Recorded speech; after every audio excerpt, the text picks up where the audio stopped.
How y'all doing? I'm Tom, I'm alcoholic. And just honored to be asked to do anything for the program of Alcoholics Anonymous. Thank y'all for having me at your Christmas party. Daniel asked me a while back, and I said, yeah, call me, remind me when it gets close. And I don't remember him he probably did, but I don't remember him saying it was when y'all was having a party, you know. So I was like, oh man, you know, but it's always an honor to be asked to do something. And some of y'all out here, y'all have seen me here before and you showed up anyway. So that's kind of, I guess, good, you know. But, you know, we talked about that, you know, I said a quick prayer like I always do down there. And then somebody seen me in their prayer room and said, well, Steve, then we're going to get you and pray again. So I've been prayed up twice, you know, and a few of us just went out to the corner. And so that's, you know, who I owe it all to, you know. The God of my understanding, you know, which I did not have, and I hope y'all will hear that in my story, you know. But like I said, you know, I'm just honored to do this. You know, God will kick in a minute. I guess just, and like I said, I met Daniel, you know, like a lot of y'all in this room. You know, some of y'all I started when I first got sober years ago, coffee cup campers. I've been on different convention boards with you and different other things like that. And so the people I see like Daniel and some of y'all, you know, I see these people that are doing things, you know, not just, you know, are continually active in the program of Alcoholics Anonymous. Those are people I see stay sober and happy no matter what happens in their lives. I mean, I've seen a lot of y'all go through tragedies and stuff, but, you know, somehow we get by and stuff like that. But the people that stay active, you know, after that first couple of years, you know, the people that I look up to, they're still doing that, you know, 30, 40, 50 years later, they're still active, you know, and I mean, that's what I want to be when I grow up. But, you know, to start with, my sobriety date is December 4th, so whenever that happened, not that long ago, I had 26 years, and I ain't drank since then.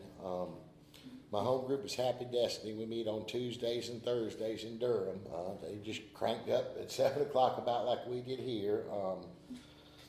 My sobriety, my home group. Yeah, I've got a sponsor, you know, and I do work with him. I've got other guys I try to work with that I try to sponsor and have took through the steps. You know, some of them been through the steps, and so we start learning other things, you know, go through the history of AA and all this other stuff. But, you know, when I got here, I was met with my sponsor eye to eye once a week, you know, at least. You know, if I seen him at meetings, that didn't count, you know. I mean, it was when we sat down, you know, and did the stuff eye to eye, face to face, you know, and that's how I know the sponsor take people through this book, you know, and that's where I found my solution. I hope y'all hear that tonight. And I looked in here, somebody see y'all looking, there's a lot of pictures from some retreats and different things like that, and a lot of them, whatever they give you at the plantings, you know, a lot of them, you know, things they give you at the plantings. And I looked through those, all the people, you know, not everybody died sober, but I looked through all those, you know, the people that were here before me, and I watched, you know, seen them die sober, not all of them, you know. I looked down in there, you know, buddies that had time, you know, went back out. One of them, I looked there, you know, got run over by a train, you know, after he had tried to stay sober. And another one blew his brains out. A lot of those things. So there's both in there, you know, and I look back as I speak, because it's for the grace of God that I'm sober today and not laying in that ditch or, you know, in and out, you know, took that one drink too many, you know, and wrecked the car, like, you know. But I mean, that's just not my thing. So I hope that that'll come out, you know, that I really, this program didn't just save my life, it gave me a life. You know, I didn't have a life when I got here, but I started, the earliest I can recollect about starting drinking was, I don't remember. I mean, I can't really remember not drinking. But the closest I've come back to still today was that, like, it was just around the house a lot. And, you know, when I was little, I'd pick up a bottle and drink it, or, you know, get a beer or something like that. But what I consciously, the closest I'd come back to drinking was like people be partying around the house, and, you know, they pass, I don't know why the older people did it, I don't know, but, you know, you get a bottle passed to you. And I remember more than once, you know, I'd turn it up, whether it was store-bought or some corn or something like that, and like somebody allowed to pat you on the back and say, hell, he drinks that like a man or something like that, you know. So I felt accepted, like the grown-ups or whatever, but also my earliest recollection at that same time, you could be in that same room 5, 10 minutes later and get backhanded, not doing nothing, just because I come from the generation where kids were seen and not heard and beaten instead of riddling and stuff like that, I didn't think nothing of it, but my earliest recollection of the drink was not my first drunk, not that, but that I wanted to be a part of that, but I also seen the craziness that went around with it. So I would go hide in the woods, when it got real crazy around the house, and sometimes it might be a few hours or a day for mom or somebody would notice I was missing and she'd always come find me. I learned early on, and I'm talking about little, that like, oh yeah, move around and they can't find you. There's another buddy of mine that finally got sober that used to camp with us all the time. One of the things we say, travel light, move at night. So I learned that early on. Well, if I'm not at the same place, it'll take her longer to find me. But so that's my earliest recollection in drinking. And I drank till if I picked up a drink today, I would want the effect of it. I drink to get drunk. That was my intention from when I remember. I drank to get drunk. There's the first time through this book, that's the only thing that made sense to me in that book was, and I'm just paraphrasing it, alcoholics drink essentially because they like the effects of alcohol. And I remember going to Joe, my first friend, I said, does that mean they drink because they like to get drunk? He said, that's close enough for you, son. And I was like, I understand that. This other stuff, the first time, just really didn't make sense to me. But anyways, like I said, I started off young. By the time I was started working and trying to look back with a sponsor, I was drinking on a daily basis by like 8 or 9 years old, and continued that till I got here.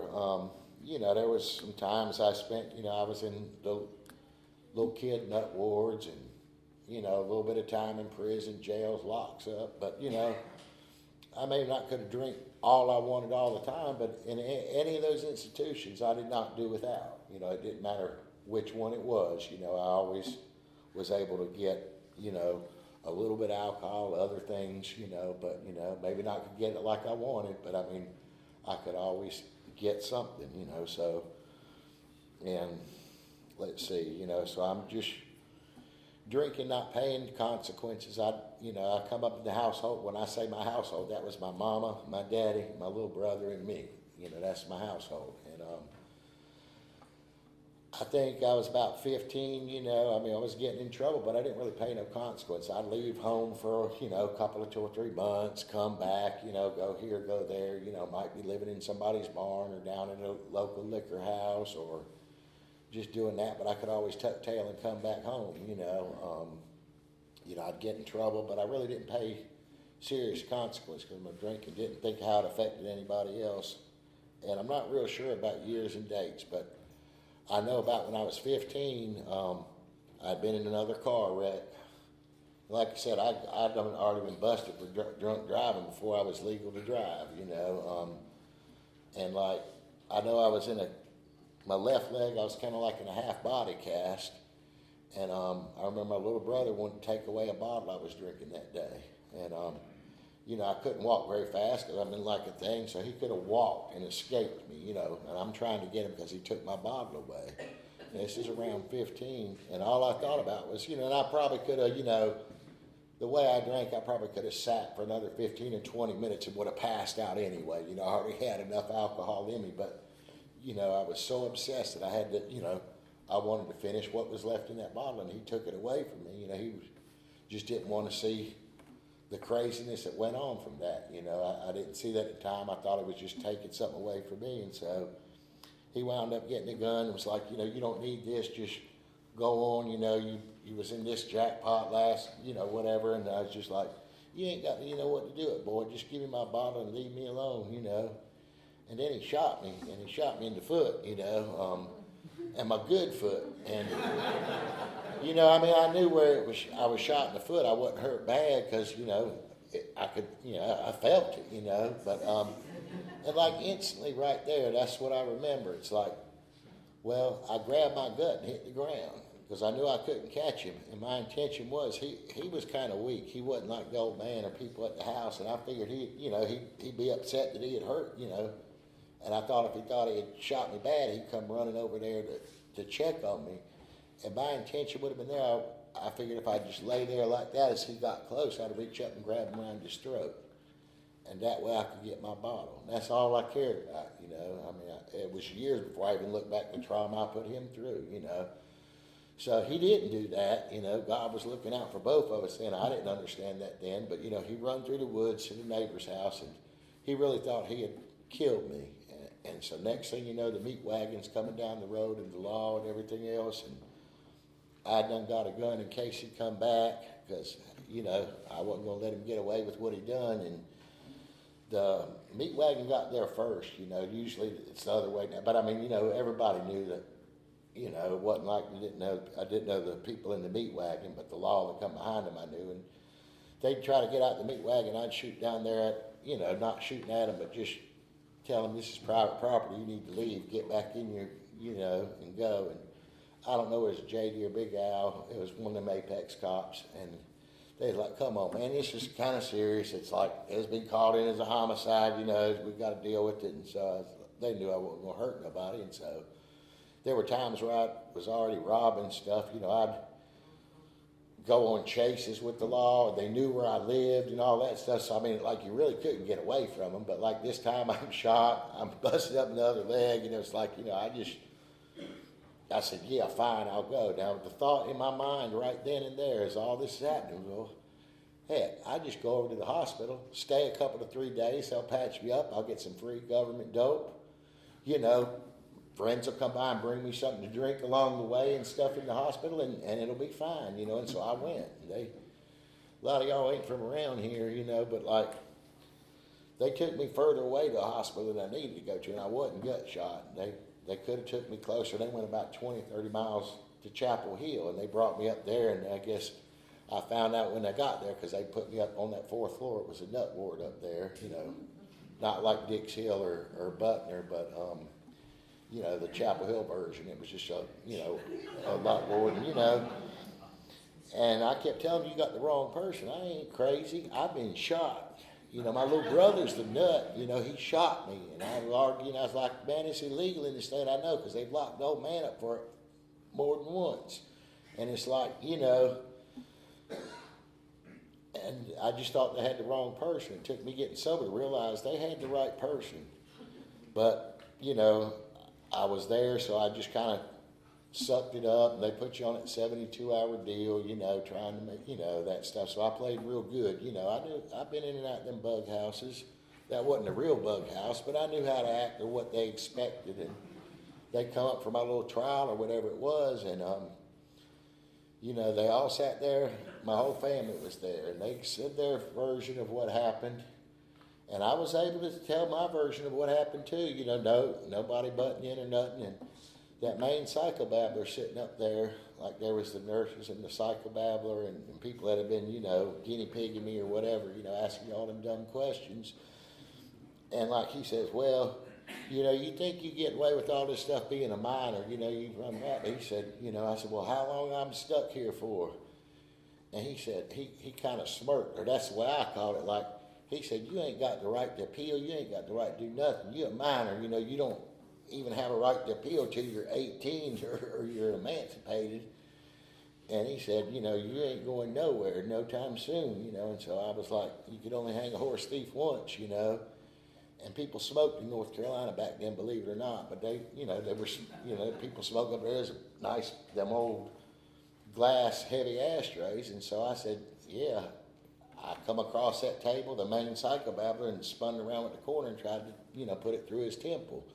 And this wasn't like Dix Hill or nothing or Butner, but it was Chapel Hill. But some big old pulpwood-looking boys come out and drugged me off, you know. And but this is the only word I ever kept to my family. You know, how dare they do this to me and put me through this, you know. And I looked at them and said, we're divorced, you know. I don't know the exact words, and they were not words used behind the podium, but I told them, y'all ain't no kin to me, and I ain't your kin no more, as they drugged me off. Well, I let myself out of that place a couple of 2 or 3 days later. It wasn't like hard to get out. It's just a locked ward in a hospital, you know. There ain't no razor or nobody taking pop shots at you if you jump the fence there.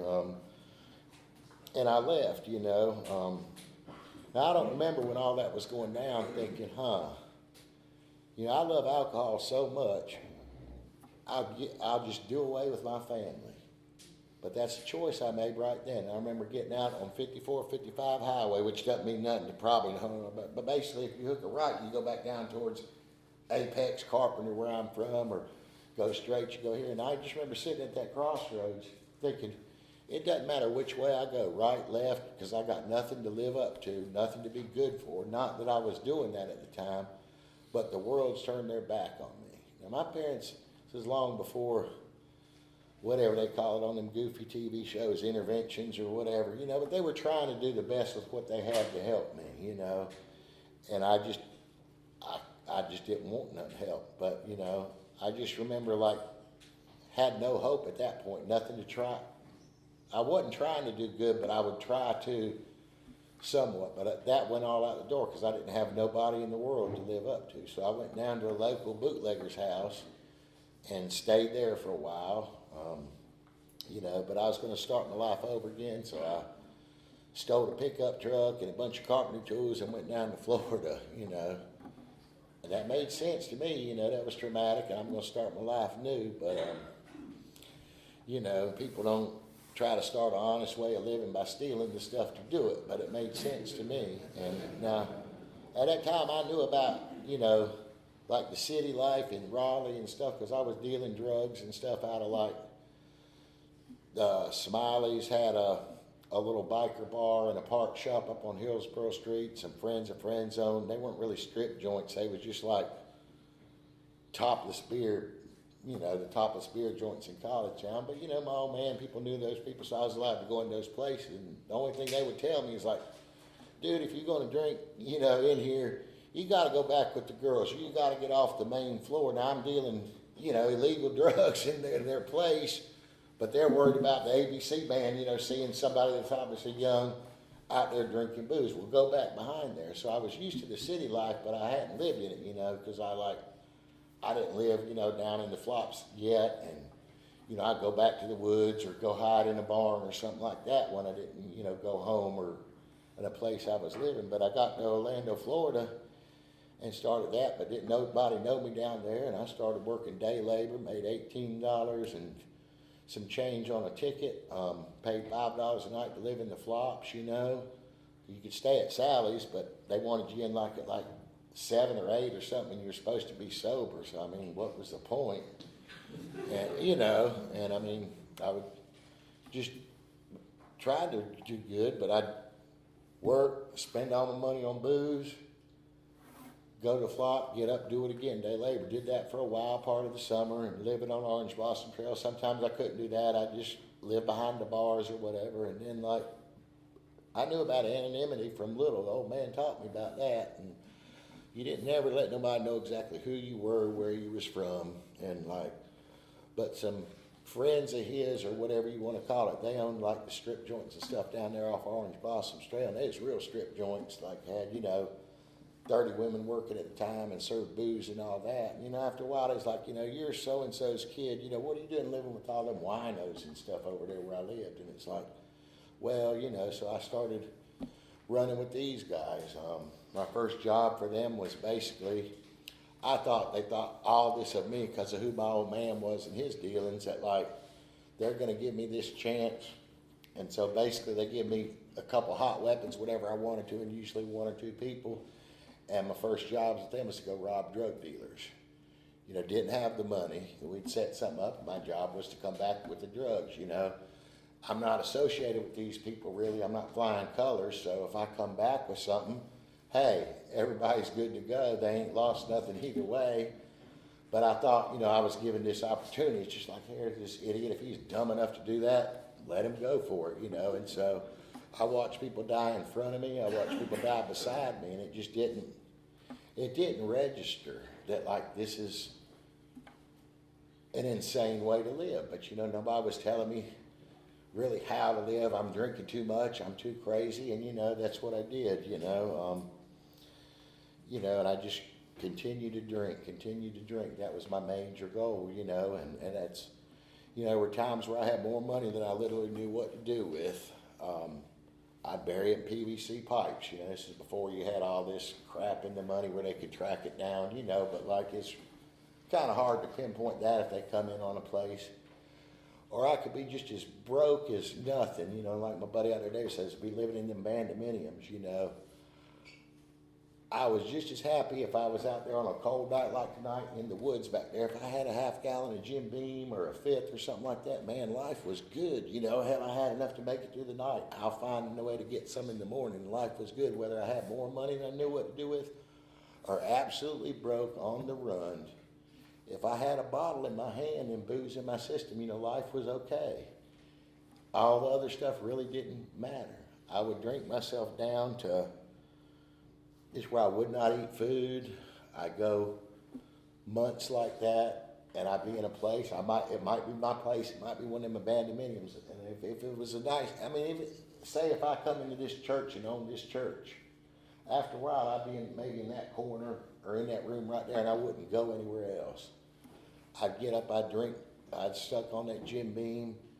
I'd pass out, I'd come to, I'd do that again. You know, when it come time to use the bathroom or something like that, I didn't really walk around the corner to do any of that. I'd live in my own filth, you know, and somehow somebody would come in on me, there'd be a thing, I'd go to jail, go to the nut ward, they'd get enough meat back on my system where I could start eating food again. And never did I want to stop drinking, you know. That was never a thought in my mind, you know. And then it was just like I'd go back out, and it would sometimes be a while, but I'd always get right back down to that thing where there's nothing but just pure booze in my system, you know. And I never wanted to die, you know, never, you know, wanted just, you know, if I had the booze, things were okay, you know. Now, I do believe in the singleness of purpose of this program, you know. I'm a drunk that shot some dope down the line, you know. I'm not a junkie that drank liquor. There's a difference, and we can talk all you want after the meeting. But, you know, so through that time, I shot dope and did a lot of other things, pulled a lot of crimes, but that's not what made me alcoholic, you know. The booze, I could not get down.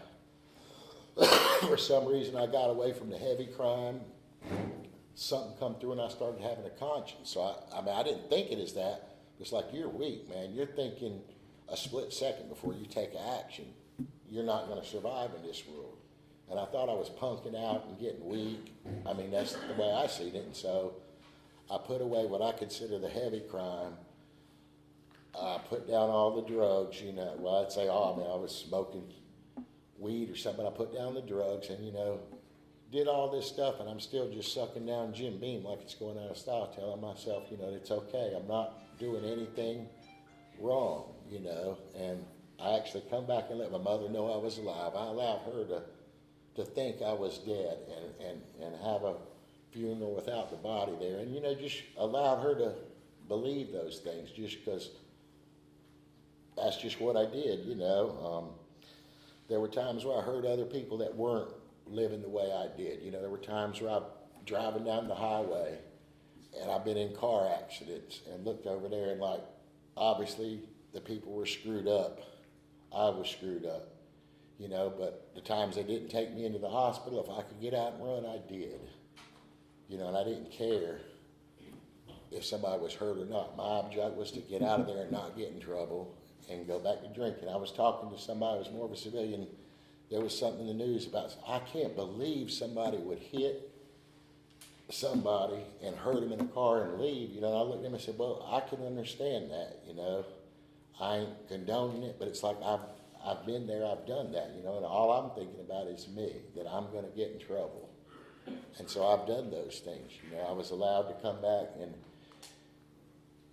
you know, try to make amends for some of those things. You know, a lot of things I tried to make amends at, you know.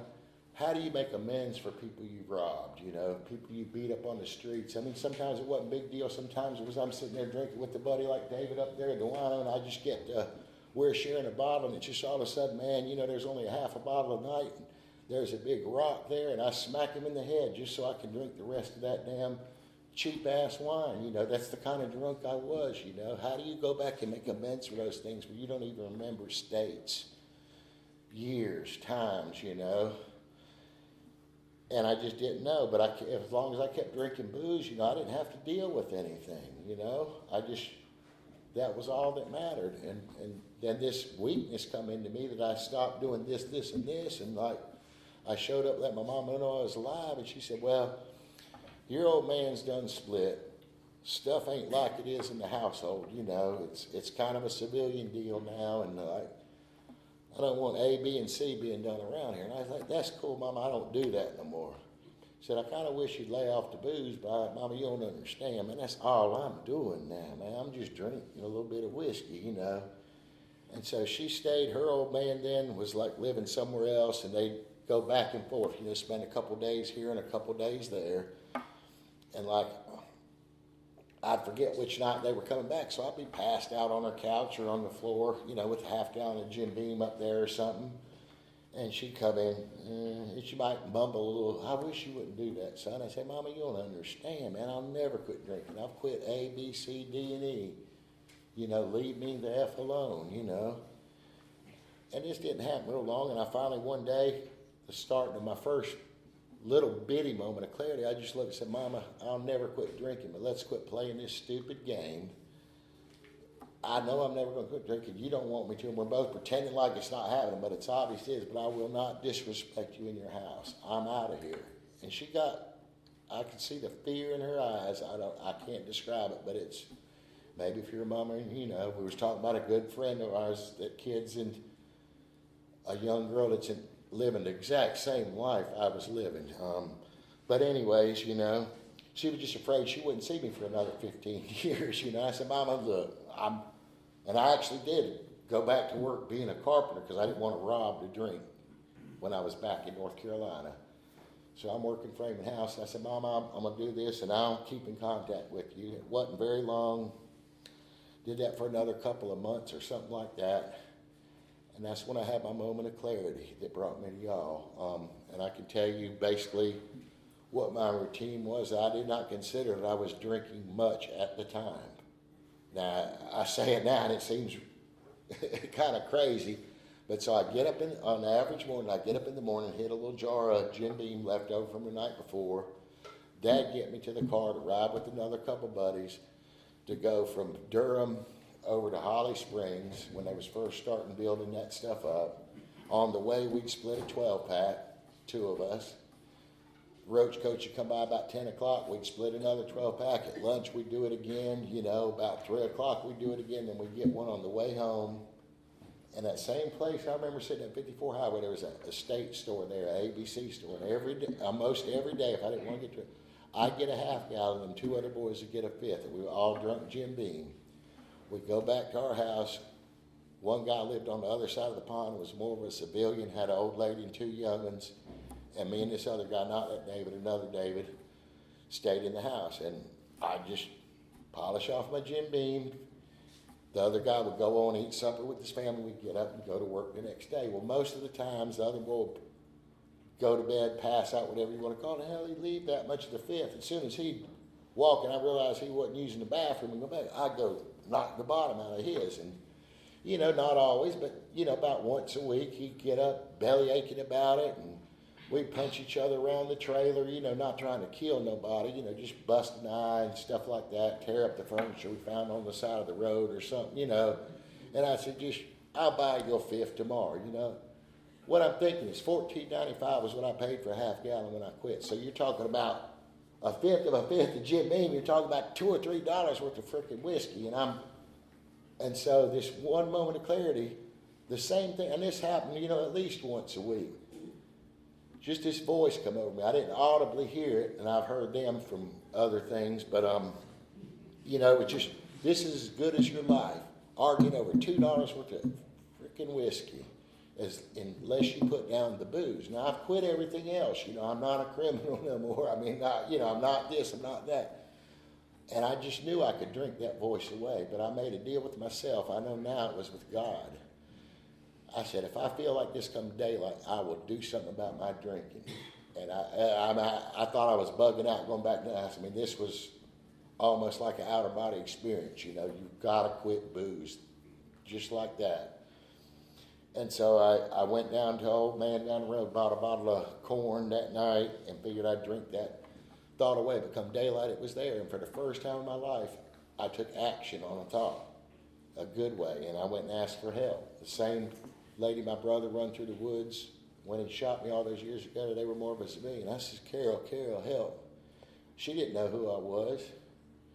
I mean, I come up there. I've been growing a beard back for the last 5 years. When I got sober, Buck said he's the only one I seen the beard would fold up in my lap. But I showed up. I didn't bathe on a regular basis. Didn't have very many teeth left in my head. Pulled up on that old. I walked there, but the only thing I had was a '78 shovel head and some weapons. And I showed up at Carol's house and said, "It's me. I need help. I want to quit drinking." She said, "Come in, son," when she realized it was me. And this is, I can only describe this. It's like I'm watching somebody else do this because I do not ask for help. I have never said a foxhole prayer. I didn't believe in it. I've never asked for help. And I asked Carol, and she just happened to, she fetched out babies for a living, like for the state, like you're supposed to. And she just happened, she don't know nothing about no alcoholism or alcoholics. I mean, they don't very rarely even have alcohol in their house. They live the way this program, and they work at it. They've always lived the way this program is teaching me to live. It just took me getting sober to understand, wow, that's why they're different. But, you know, she said she just happened to be the weekend before, went to some kind of thing where people like that go, like CPI does that stuff. Now, we'll send somebody, well, this is a little bit about alcoholism. If you want to know, if you've got a friend, a brother, uncle, or whatever, and then tell what Alcoholics does not. She said, I just happened to be at this thing, and there was people from ATC, which is the Alcoholic Treatment Center. And all I know is if you want help, you call these people, and they'll help you stop drinking. And this is not me. I said, well, call them. And she called them and said, well, they said if you're serious, you get in the car and you go down there and you have an interview with them. And I got in the car, and I just can't describe this is not me. And I went down there, and they give me all the hoopla. As many hours I've spent taking people back to that one treatment center, I know how long it takes. And basically they come and said, look, you need to be inpatient treatment. I'm like, no kidding, lady. Like the world's going to stop at 2:15 because I want to quit drinking. They said, you know, we don't have space. You call every day, and you go see your family physician or don't quit drinking right now. And I'm like, lady, you don't make no sense. You know, she's afraid I was going to the DT, and I'm thinking, oh, I'm just drinking. I didn't consider beer even drinking. You know, I mean, I really did not. And I'm only drinking a half gallon. That's nothing compared to what I've drunk at other times in my life. And, you know, she told him that, and that lady took me home, and this is the only time I ever drank that I did not want to. From whenever that was, I got in on December 4th. And the only reason I know is because I had to go pay back the treatment center. You didn't have to because they worked it out that way, but I did. My sponsor made me go back and pay them bills. So it was December 4th. I got out of there on Christmas Day. I got into the halfway house I went into on New Year's Eve. What those dates I probably wouldn't remember, but you know, Christmas and New Year's. But so I went there, and I mean, I detoxed, and I tried to do in. People would bring meetings in there, and it was like, wow, that's kind of amazing. I was shocked that like people were in that treatment center that had been there 2, 3, and 4 times. I thought, man, you know, if you get this low, if you reach for help, this is it. I didn't know you had an option to drink again or go back, you know, and that kind of had me real confused. I remember being so scared when I was detoxing because they was giving me some of that happy dope and it wasn't quite knocking the edge off. So I'm thinking, man, they're going to put me back in the bug house again. I know what they're going to do. They're going to strap me in one of them jackets, hose me down, pump me full of Thorazine. I was scared, you know. I didn't want to go through that. I've been through it 100 times while I was scared there, but this lady, she didn't have a bunch of letters behind her name, nothing against that. She was a paid worker at the treatment center, and she just had a little kid that I found out. Now it's time for her to go home, and she should have gone home with her new baby and her old man and had dinner. She seen a worthless drunk sitting there scared to death, didn't even know how to bathe or how to fit into society, and she said, son, I'm not going to let him take you. And I remember her sitting there with a bucket of ice and just say, son, I'm not going to let him take you. It'll be all right. You'll get over this.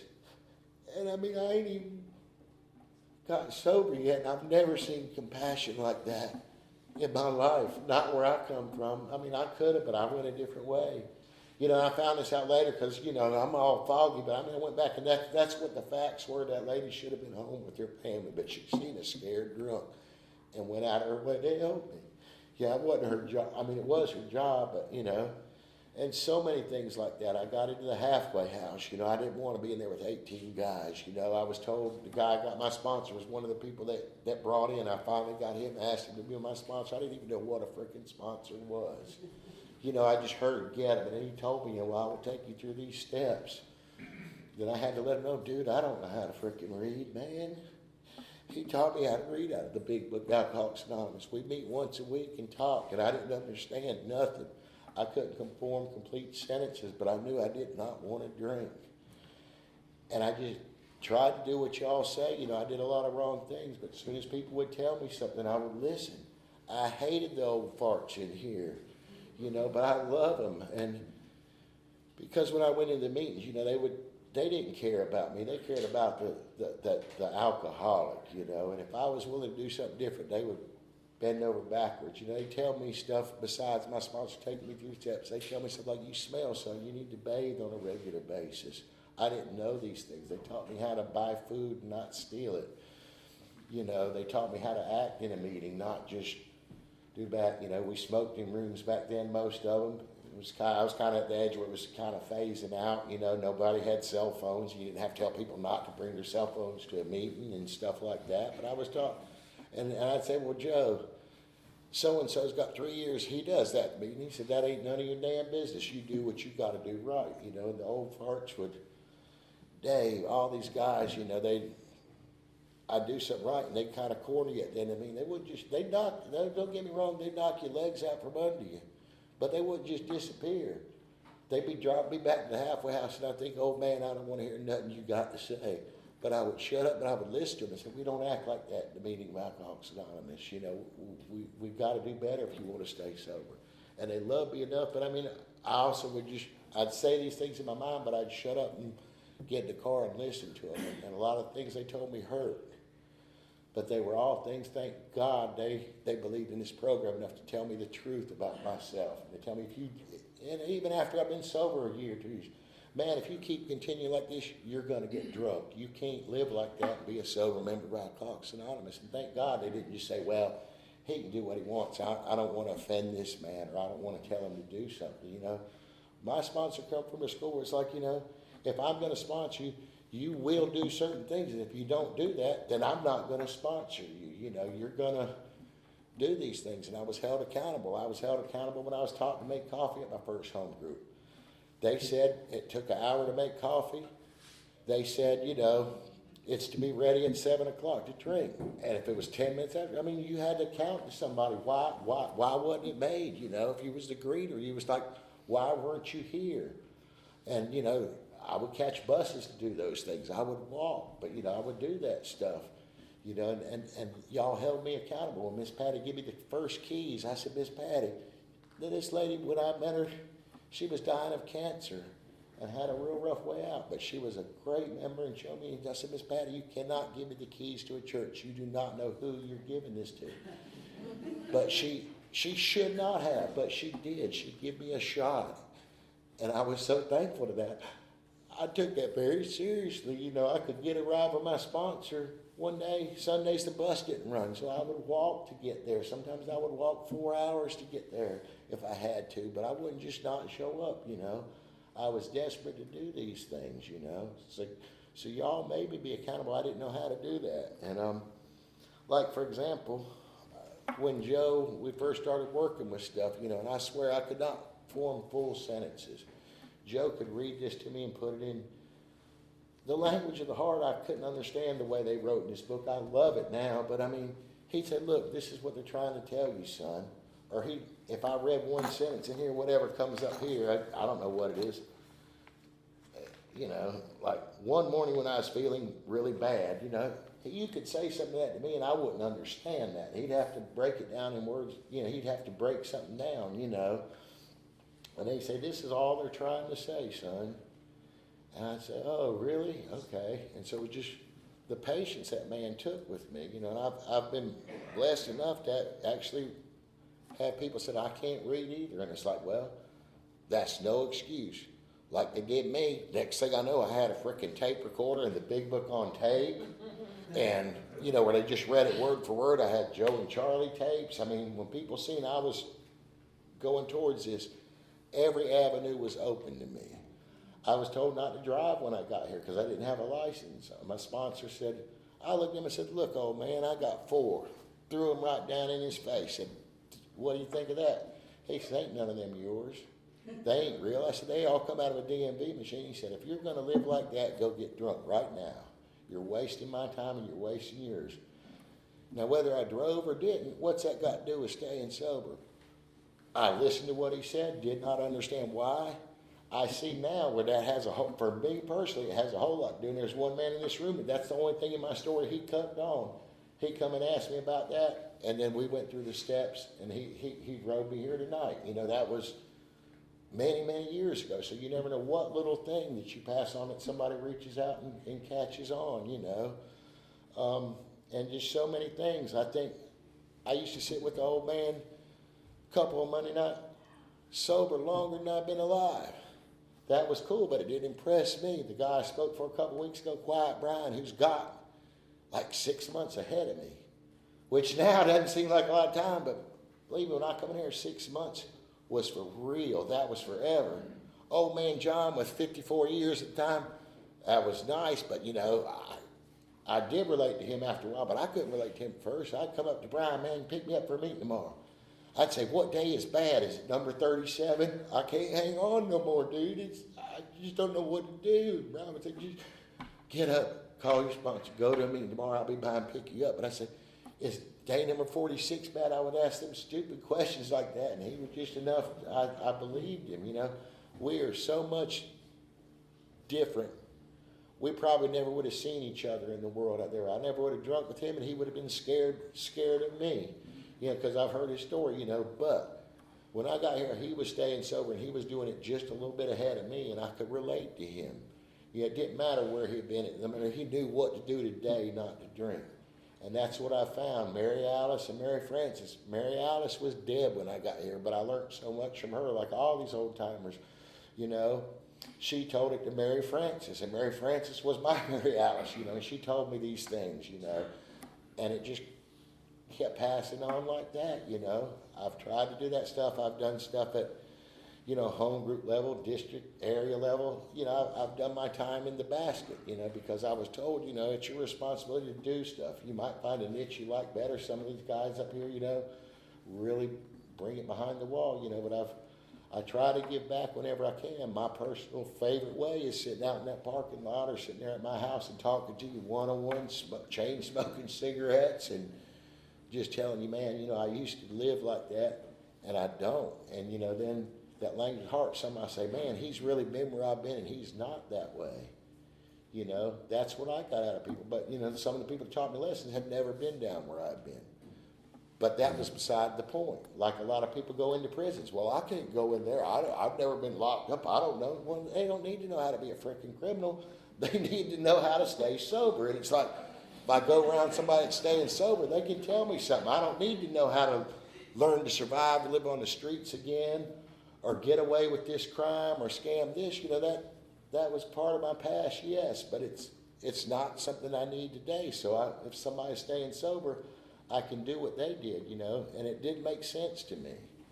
And I know I'm about running out of time, but like a lot of the lessons I learned was like my sponsor. I'm living at the halfway house.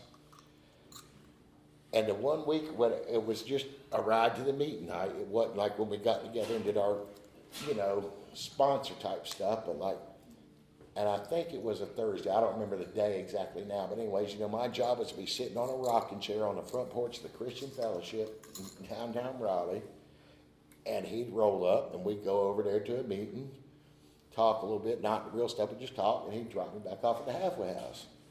That was what I agreed to. Well, this one night I was talking to a house man, or maybe paying my rent, or just talking to somebody about what was going to do this week, and I seen Joe pull up. I said, I kept finishing my conversation. I got to go. My sponsor got there. And I kept on a little bit, and yeah, I got to go. And so I walk out, and I see Joe. You know, it's summer, so it's like, you know, it's still light out. And the windows is rolled down.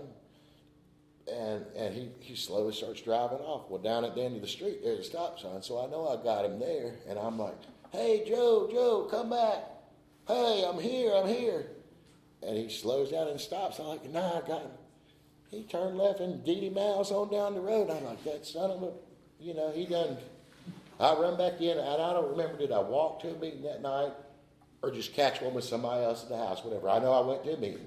As soon as the meeting was over, 18 guys in the house, no cell phones. As soon as I got to the phone, I'm like, Joe, man, what'd you run off and leave me for? Didn't you see me? He said, yeah, you look like an effing idiot running down the street, waving your hands. He said, I didn't care. Joe was running like 45 miles out of his way to pick me up that night. I didn't care as long as he got me to a meeting. If Joe had stopped and said, okay, try to do better tomorrow, son, I'd have pissed. I don't know how to say it right, but I wouldn't have respected him, He said, I take this serious. If you don't take it serious, that was our job, I haven't seen you inside, and you kept going on with what you're doing, You got to really look at this stuff. Are you serious about this or not?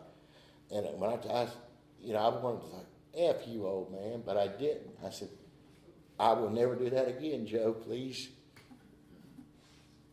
Don't leave me, man. I won't do it, And so many of y'all taught me those lessons where it was like for me, if you let me get away with it, I will have no respect for you, and I'll do it again and again and again. But those are some of the simple ways y'all held me accountable, and thank God for people like that, because I did not know how to do these things. Anything I've done good has been taught me through the program of Alcoholics Anonymous. So I don't know how many people in here, I know some of y'all, but I don't know how many people are, maybe this is your first time trying to get sober, and that's great. I've only picked up one white chip so far. My sponsor, Joe, my first sponsor, hell, he was 15 years before he got his first 6 months. By the time I got him, he had been through the steps, had that change, had a spiritual awakening as a result of the steps, and was passing that message on to me. So that's what I got, So whether you're coming back for the 100,000th time or your first time, you never have to drink again, and you never have to be alone. It's like the buck says, unless you speak after 9 o'clock. Well, I guess it's 8 here. But I'm going to shut up with this. But this is one of the guys when I was struggling with this God thing, and a guy gave me this poem who was night and day different. And I'm going to close with this, but it says, Dear God, I have no idea where I'm going. I do not see the road ahead of me. I cannot know for certain where it will end, nor do I really know myself. And the fact that I think that I'm following your will does not mean that I'm actually doing so. But I believe that desire to please you does in fact please you. And I hope I have that desire in all that I'm doing. And I know that if I do this, you will lead me by the right road, though I may know nothing about it at the time. Therefore I will trust you always. Though I may be lost in the shadow of death, I will not be afraid, for you will never leave me to face my troubles all alone. And again, if you break that down in English to me, when I was not knowing if I was praying right or something, when I heard this, I was saying the prayers out of the big book, but it just come over me like, long as I'm trying, I'm doing the right thing. And so if anybody's struggling with that today, however you're praying, you're doing it right. Just please continue to do it, and eventually it'll come.